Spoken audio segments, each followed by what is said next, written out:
mirip ke pertanyaan berikutnya Mm-mm. kali ya. Jika Islam itu rahmatan lil alamin, Mm-mm. rahmat bagi semesta alam, kenapa ada banyak negara Islam yang masih penuh konflik bahkan tertinggal dibandingkan negara-negara baju yang kebanyakan non-muslim? Dia Ya, memberikan contoh waktu itu contohnya Jepang, ya.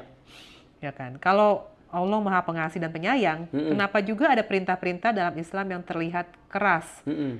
Seperti hukuman potong tangan untuk pencuri atau Mm-mm. hukum rajam untuk Mm-mm. penzina Ya. seperti itu.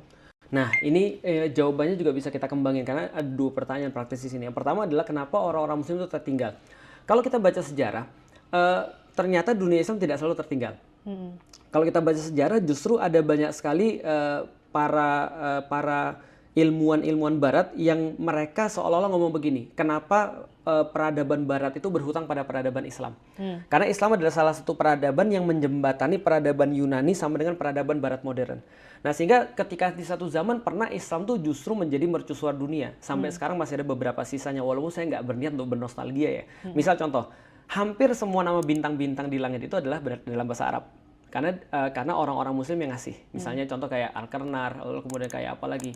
Bahkan Betelgeuse juga sama. Dan segala itu banyak sekali nama-nama bintang-bintang di langit karena orang-orang astronom Muslim.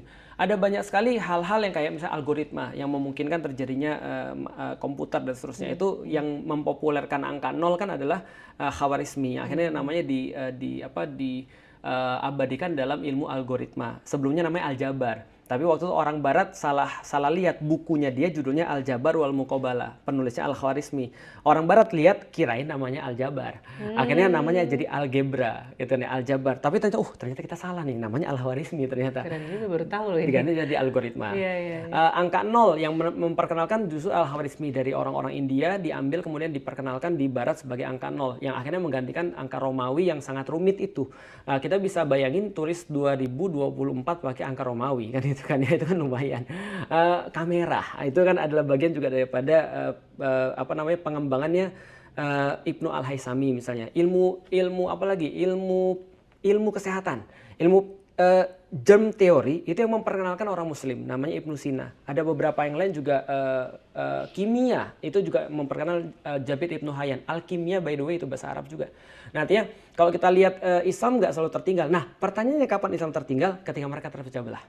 Ketika mereka terpecah belah dan menjadikan persis seperti kata Rasulullah yang Rasul khawatirkan, menjadikan dunia sebagai tujuan mereka.